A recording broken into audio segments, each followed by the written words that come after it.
70주년을 뜨겁게 축하했습니다. 가난과 폐허 속에서 세계 13위의 경제대국을 이룬 위대한 여정에 우리 스스로 자긍심을 느꼈고 세계도 경탄했습니다. 산업화와 민주화를 동시에 달성하면서 세계 최고 수준의 국민 역량을 지구촌에 널리 알렸습니다. 우리의 경제개발 신화는 중국, 동남아, 아프리카 등 많은 나라들이 본받고 싶어하는 모범 사례가 되었습니다. 광복 이후 오로지 하면 된다, 잘 살아보세라면서 피와 땀과 눈물로 성공의 역사를 써오신 위대한 우리의 선배 세대들에게 무한한 존경과 감사를 드립니다. 광복 70년을 맞는 올해 저는 다시 대한민국의 희망을 보았습니다. 미래의 주역인 20대 청년들의 눈에서 대한민국의 밝은 장래를 확신할 수 있었습니다. 저는 이틀 전 북한의 지뢰 도발로 부상을 당한 김정은, 하재헌 하사 병문안을 다녀왔습니다. 김정은 하사는 나는 수술이 다 끝났고 기다렸다가 이제 재활하면 되는데 하 하사는 수술을 더 해야 해서 걱정이다, 이렇게 이야기하면서 후임 동료부터 챙겼습니다. 두 다리를 모두 잃은 하재헌 하사는 1사단 수석대대에서 계속 복무를 하고 싶다며 참 군인의 길을 원했습니다. 육체적, 정신적 고통이 심한 사고를 당하고도 의연하고 당당한 군인 정신에 제 가슴이 뭉클했습니다. 그들은 말이 아닌 행동으로 모든 것을 보여준 진정한 우리 국민의 영웅이었습니다. 이름이 알려지지 않은 국민 영웅들도 참으로 많았습니다. 북한의 지뢰 도발과 포격 도발에 맞서야 한다면서 88명의 장병들이 전역 날짜를 미뤘고 이 중 80%가 전방부대 복무 장병이었습니다.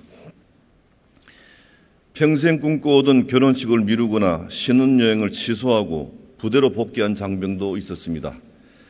우리의 2030 세대는 전쟁도 무섭지 않다는 결기를 세우고 뜨거운 애국심을 보여주었습니다.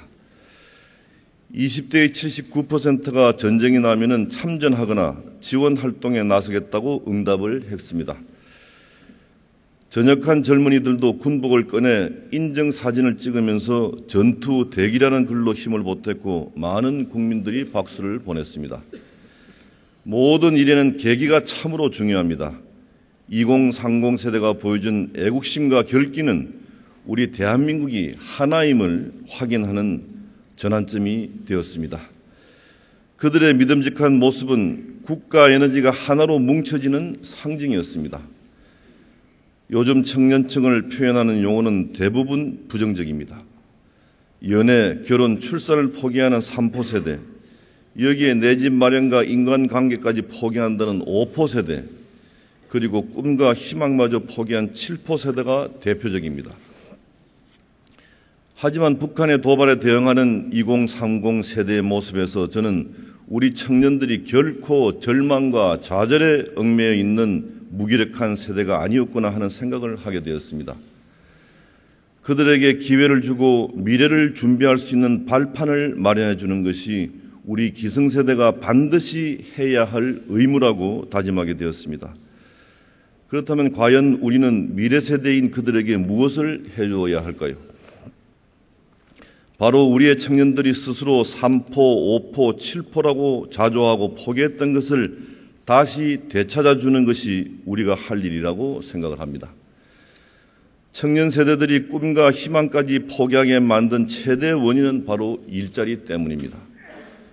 일자리는 단순한 생존 수단을 넘어서 삶의 의미가 됩니다. 그런데 청년 실업률은 10%를 넘고 청년 체감 실업자는 116만 명에 이르고 있습니다. 개개인의 노력으로 계층 상승할 가능성이 낮다고 청년들은 이야기하고 있습니다. 청년들이 꿈과 희망을 잃고 좌절해서는 안 됩니다.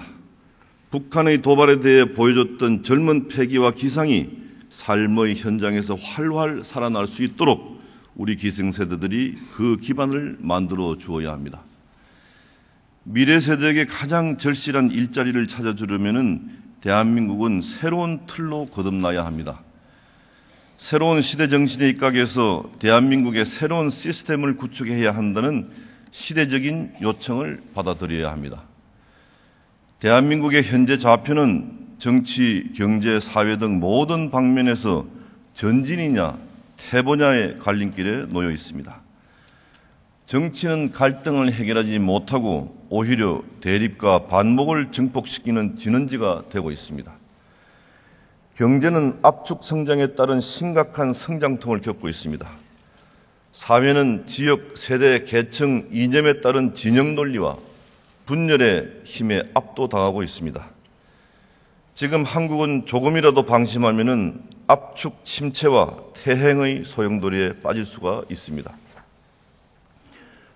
한국은 지난 2006년 국민소득 2만 달러 시대를 열었습니다. 그 후 10년 동안 3만 달러에 진입하지 못한 채 표류하고 있습니다.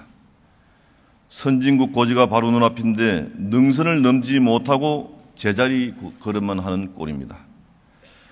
청년 세대의 꿈과 희망을 키우고 국민소득 3만 달러를 넘어서 10년 내에 5만 달러까지 가려면 새로운 시스템 구축을 위한 개혁 위에는 다른 길이 없습니다. 우리 국민들은 기초 체력을 키우고 성장 잠재력을 높이는 개혁을 절실히 요구하고 있습니다.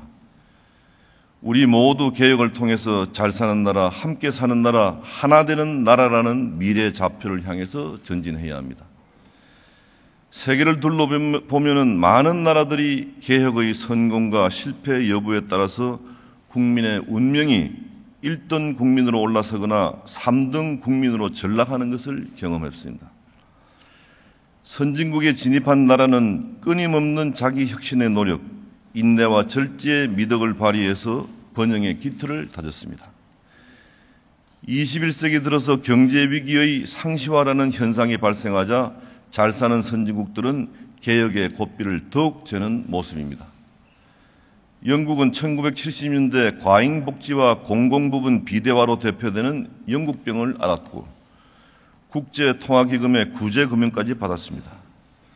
1980년대 대처 총리의 리더십 속에 영국은 규제 완화와 노동개혁 등의 노력을 통해서 새롭게 태어났고 현재 국민소득 4만 달러 시대를 누리고 있습니다. 그럼에도 불구하고 현재